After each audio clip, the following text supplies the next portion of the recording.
हाय, मी वैष्णवी. मी ना हा गेम लहान असताना खेळायचे आणि खूप वर्षानंतर हा गेम मी परत खेळते माझ्या भावाच्या छोट्या मुलामुळे. आणि मला खूप मज्जा येते हा गेम खेळताना.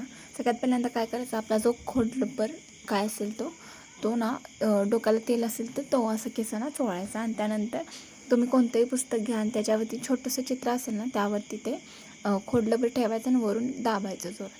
त्यावरून काय होईल, ते चित्र ना त्याच्यात उठेल. आणि मला खूप मजा येते हा गेम खेळायला. आणि खरंच मी ना लहान मुलांसारखी खेळत होती माझ्या भावाच्या मुलाचं बुक घेऊन. आणि त्यानंतर मग आमचं सगळं आवरून झालं होतं आणि त्यानंतर पप्पा आले, बाजूला घेऊन निघाले होते खाली. आणि मी जेव्हा आमच्या शेडावर गेलो तेव्हा आमची ती 2 पिल्लं बाहेर सारखे येत होते.